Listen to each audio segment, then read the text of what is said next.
أعوذ بالله من الشيطان الرجيم.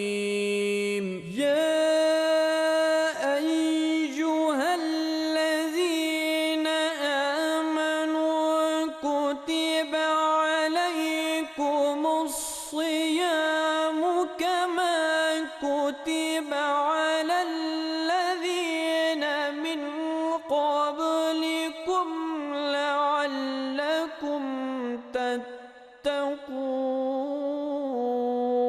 أعوذ بالله من الشيطان الرجيم. بسم الله الرحمن الرحيم.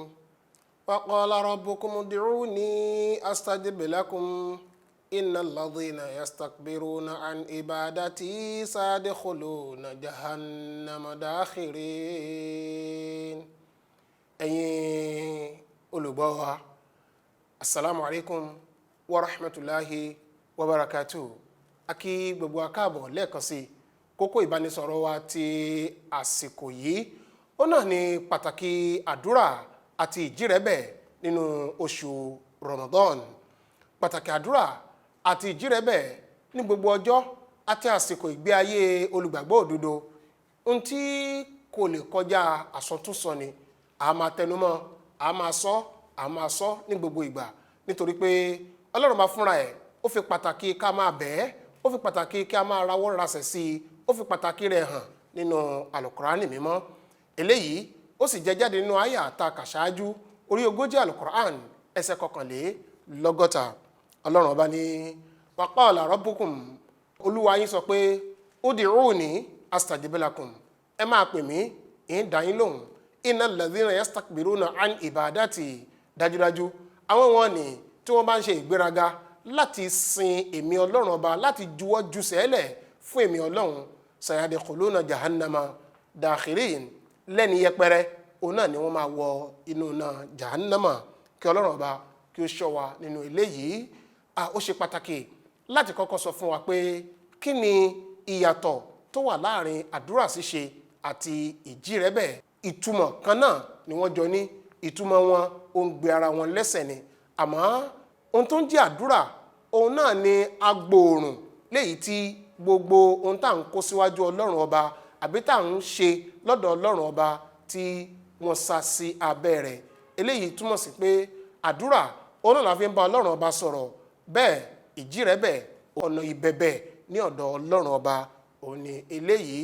Nípa bẹ́ẹ̀ a lè wí pé àdúrà òun náà ni ọkọ̀ tàbí ẹṣin léyìí tí ìjírẹ̀bẹ̀ máa ń gùn lọ sí ọ̀dọ̀ Ọlọ́run ọba adẹ́dá. Eléyìí ó ń fi pàtàkì bí àdúrà àti ìjírẹ̀bẹ̀ ṣíṣe bí ó ṣe tó ní ọ̀nà alákọ̀ọ́kọ́. Kókó míì tó ń fi pàtàkì àdúrà ṣíṣe àti ìjírẹ̀bẹ̀ tó ń fi hàn, òun náà ni pé ó ń jẹ́ kí Ọlọ́run ọba kí ó lè wo ọ̀nà ibi tá a wà. Kì í ṣe pé Ọlọ́run ọba òkúkú dá gbogbo ẹ̀dá rẹ̀ mọ̀ ní kankan bí a ṣe pọ̀ tó, òun náà ni Ọlọ́run bá mọ̀ wá, nítorí pé òun ló kúkú mọ̀ wá, òun náà ni ó dá wa láti ìpìlẹ̀. Àmọ́ síbẹ̀ àwọn èèyàn kan wọ́n ti sọra wọn di ẹni tó lè dálé ayé gbé, ẹni tó lè dálé ayé ṣe fúnra ara wọn láì fi tọ́lọ́run ọba ṣe. Àwọn wọ̀nyí ni ìṣọ̀wọ́ àwọn aláìgbàgbọ́. Ọlọ́run bá sì sọ fún ànábì wa Muhammad sallallahu alayhi wa sallam wípé kó sọ fún wọn pé ma ya'ba'u bikum rabbi lawla du'a'ukum, olúwa mi ìbá má ní nǹkan ṣe pẹ̀lú yín tí kì í bá ṣe àdúrà yín ni. Faqad kadhabtum fasawfa yakunu lizama, ní dájúdájú ẹ ti kọ̀ òdodo tẹ́lẹ̀tẹ́lẹ̀, ìyà ìkọ̀ òdodo yín yóò sì gbà yín mú, yóò yí yín po. Àyà yìí wà nù orí 15 Al-Qur'an, Surah Al-Furqan ẹsẹ̀ 78. Eléyìí ń tọ́ka sí pé Ọlọ́run ọba ó ń fi àdúrà tá à ń ṣe, ó fi ń wo apá ọ̀dọ̀ ibi tá a wà pé lágbájá tí ẹ̀ mọ̀ pé mo wà ń bẹ̀. Al-Khalifatul Masih ẹlẹ́ẹ̀kejì radiyallahu ta'ala anhu, nígbà tí wọ́n ń ṣe ẹ̀là lórí àyá Al-Qur'ani yìí, wọ́n ní ṣe rí àyá Al-Qur'ani yìí ó ń fi hàn pé Ọlọ́run ọba ó dá àwa ẹ̀dá èèyàn fún àkànṣe iṣẹ́ kan ní pàtó. Iṣẹ́ ọ̀hún òun náà sì ni láti juwọ́ jùsẹ̀ẹ́lẹ̀ ká máa rawọ́ rasẹ̀ sí Ọlọ́run ọba lóòrèkóòrè àti ní gbogbo ìgbà. Bí ẹ̀dá bá ti wá kọ̀yìn sí pàtàkì ń ta torí ẹ̀dá sílé ayé yìí, òun náà ó pàdánù àánú Ọlọ́run ọba nìyẹn. ṣé èèyàn kì í jẹ méjì lábàládé bí èèyàn bá ti jẹṣu kò ní jiyán. èyí ń túmọ̀ sí pé àdúrà ṣíṣe ó ń fi wá hàn gẹ́gẹ́ bí ẹni tí ó mọ pàtàkì ọlọ́run tó mọ pàápàá ọlọ́run tó mọ bí ọlọ́run bá ṣe tóbi tó tá a sì wá ń bẹ̀ ẹ́ pé kí ó ṣàánú wa nítorí pé àánú rẹ̀ òun náà ni a fi lè kógo ilé ayé já. eléyìí jẹ́ pàtàkì ẹlẹ́ẹ̀kejì lórí àrò àdúrà ṣíṣe. ẹlẹ́ẹ̀kẹta ó ní ànábì wa Muhammad sallallahu alayhi wa sallam ni wọ́n ti sọ nínú ẹgbàá kan tí Hazrat Anas radiyallahu anhu tí wọ́n gbà wá pé ad-du'a'u mukhul ibada ṣe rí ìjírẹ́bẹ̀ àbí àdúrà ṣíṣe ohun gan náà ni a lè pè ní ìjọsìn. eléyìí wà nínú àkójọ Tirmidhi. ànábì wa Muhammad sallallahu alayhi wa sallam wọ́n tún kọ́ wa fúnra ara wọn bí àdúrà ṣíṣe bí ó ṣe ṣe pàtàkì tó àwọn nítorí pé àwọn fúnra wọn olóòótọ́ ṣàdúrà ni wọ́n àwọn náà sì fi bí a ṣe lè ṣàdúrà àwọn náà fi ọ̀nà rẹ̀ hàn wá àmọ́ síbẹ̀ àwọn náà tó máa ń bẹ ẹlòmíì ládùúà pé arákùnrin mi arábìnrin mi ò dẹ̀jọ́ ẹ̀yin ọmọlẹ́yìn mi ẹ dákun ẹ ṣàdúrà fẹ́mi náà. eléyìí ń túmọ̀ sí pé wọ́n ń fi pàtàkì àdúrà wọ́n fi ń lé wa lọ́wọ́ wọ́n sì fẹ́ jẹ́ ká mú un ní ọ̀kúnkúndùn.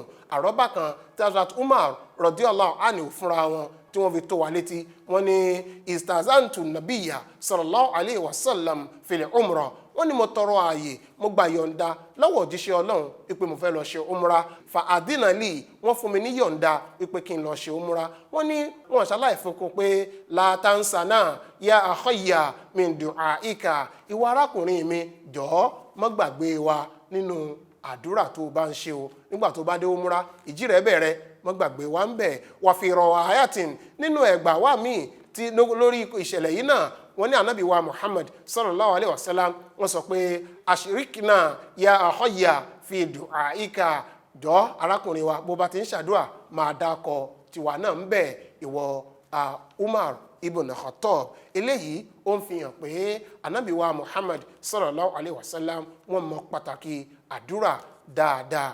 Hazrat Imam Mahdi alayhi salatu wasalam nínú àwọn àlàyé wọn lóríṣiríṣi nípa ọ̀rọ̀ àdúrà wọ́n ní kí ni jẹ́ àdúrà náà.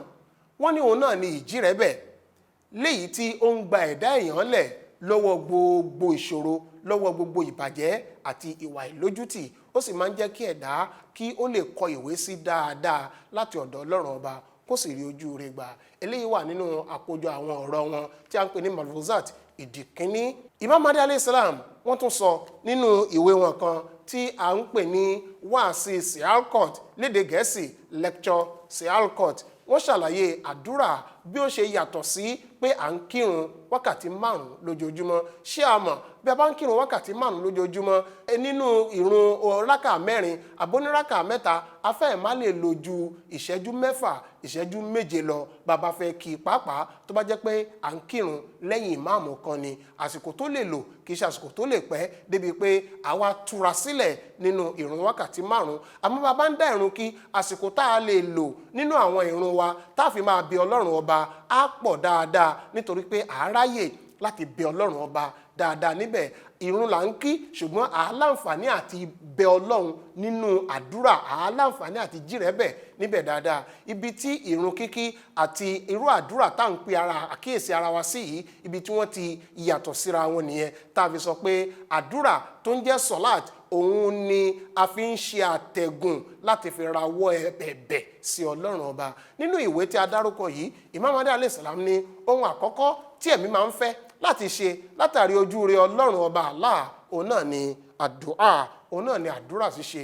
nítorí náà ẹ má ṣe máa rò tàbí kí ẹ máa sọ pé a ti ń kírun ní ojoojúmọ́ àti pé ìrun wákàtí 5 tí à ń kí lóòjọ́ àdúrà náà ni. Imam Mahdi alayhi salam ní kò rí bẹ́ẹ̀ o nítorí pé àdúrà tí ó máa ń wáyé lẹ́yìn tí ẹ̀dá bá ti ní ìmọ̀ tòótọ́ tá à ń pè ní marifat nípa Ọlọ́run ọba tí ó sì wáyé nípa ojú rere Allah irú àdúrà bẹ́ẹ̀ ó máa ń gbé àwọ̀ tó yàtọ̀ wọ̀ irú àdúrà bẹ́ẹ̀ ó máa ń gbé ni mì iná tí ó máa ń ṣe ọkàn ẹ̀dá rọ̀ òun náà ni irú àdúrà bẹ́ẹ̀ òòfà tó lágbára tí í fa àánú Allah òun náà ni irú àdúrà bẹ́ẹ̀.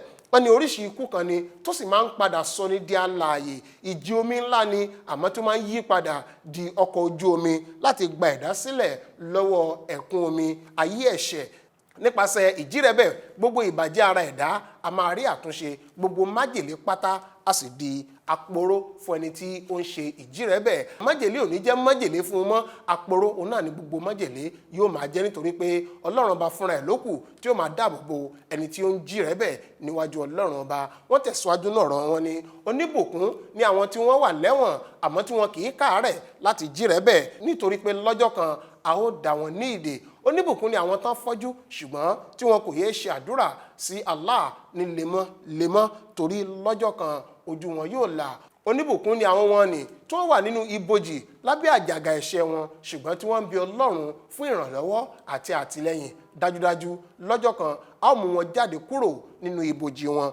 oníbùkún ó ní ẹ̀yin wọn nì náà tí ẹ kò sinmi àdúrà ṣíṣe sí Allah, ẹ̀mí yín yọ́ gẹ̀rẹ̀gẹ̀ lásìkò àdúrà, ojú yín sì ń wa omijé, iná kan sì ń jó nínú ọkàn yín pẹ̀lú tí ó mú yín lọ sí àwọn ìyẹ̀wù yín tí wọ́n ṣókùnkùn, tí ẹ sì tún lọ sí àwọn aginjù kí ẹ lè dá wà lẹ́yìn nìkan ní àìlélẹ̀ ara bí ẹni tí làákàyè rẹ̀ ti sọnù, nítorí pé ní ìkẹyìn a ó rọ̀jò àánú lé yín lórí láti ọ̀dọ̀ Allah. Imam Mahdi alayhi salam tẹ̀síwájú, ọlọ́run ọ̀hún tí mò ń pè yín sí ọ̀dọ̀ rẹ̀ olóore ọ̀fẹ́ ni, aláàánú jùlọ ni, ẹni àpọ́nlé tí kì í dá ọwọ́ ẹ̀dá padà lófìfo ni, olódodo tí mú àdéhùn rẹ̀ ṣẹ ni, adúrótini ni, ó máa ń ṣàánú àwọn tí wọ́n bá rẹ ara wọn sílẹ̀ níwájú rẹ̀. nítorí náà kí ẹ̀yin náà dúró ṣinṣin pẹ̀lú rẹ̀, ẹ ṣe àdúrà sí i pẹ̀lú òdodo àti òótọ́ inú kí ó lè ṣe àánú fún yín. ẹ yẹra fún pàràhàn ilé ayé, ẹ má sì kún àwọn fàǹfà tí ẹ ń fi agídí inú ṣe, ẹ má kún lọ́dà ẹ̀sìn. ẹ gba ẹ̀bí mọ́ra nítorí ti Ọlọ́run kí ẹ lè jogún ìṣẹ́gun ńlá. Allah yóò fi iṣẹ́ ìyanu hàn àwọn tí wọ́n ń ṣe àdúrà, àwọn tí wọ́n sì ń tọrọ a ó fún wọn lójúure tí ó kàyà. ọ̀dọ̀ Ọlọ́run ni àdúrà tí ń wá, ọ̀dọ̀ rẹ̀ náà ló sì máa ń padà sí. nípasẹ̀ àdúrà Ọlọ́run a máa súnmọ́ ni bí ìṣẹ̀mí ṣe súnmọ́ ẹ̀dá ni. èrè àkọ́kọ́ tí ẹ̀dá ń jẹbọ̀ láti bí àdúrà ó ní àyípadà rere tí Ọlọ́run fúnra ẹ̀ yóò sì máa yí padà nínú àwọn àkíjẹ́ rẹ̀ bí ó ṣe ń lò wọ́n pẹ̀lú àwọn tí wọ́n ń ṣe àdúrà. àkọsílẹ̀ yìí gẹ́gẹ́ bí a ṣe wí ó wà nínú wáàsí Sialkot Rouhani Khazain ìdí 20 ojú ìwé 222. ní ìpẹ̀kun àwọn ìtọ́sọ́nà wọ̀nyí tí à ń fún ara wa kárí pé òun náà ló ń ṣe atúkọ̀ ìhà tá a máa kọ sí àwọn àdúrà, pàápàá jùlọ àwọn èyí tá à ń ṣe nínú oṣù Ramadan yìí. Hazrat Khalifatul Masih wọ́n gbà tí wọ́n ń ṣàlàyé pàtàkì àwọn àyà tí ó ń sọ nípa oṣù Ramadan nínú Al-Qur'an tí wọ́n ń ṣàlàyé wọn fún wa. wọ́n ní ojúṣe wa pọ̀ nínú ẹ̀ gan ni. àwọn ojúṣe wọ̀nyí ká mú wọn ní ìbádà, pàápàá jùlọ ká gbàgbọ́ yé pé oṣù Ramadan wá láti wá tún wa ṣe. nípa bẹ́ẹ̀ kí a ṣe àdúrà níbẹ̀ dáadáa, ká tiraka láti rí i pé a dàgbàsókè nínú tẹ̀mí ká lè súnmọ́ Ọlọ́run ọba. kí Ọlọ́run ọba kí ó bùkún ẹnìkọ̀ọ̀kan wa kó sì jẹ́ kó yé wa ju bí a ṣe sọ lọ. Assalamu alaikum wa rahmatullahi wa barakatuhu.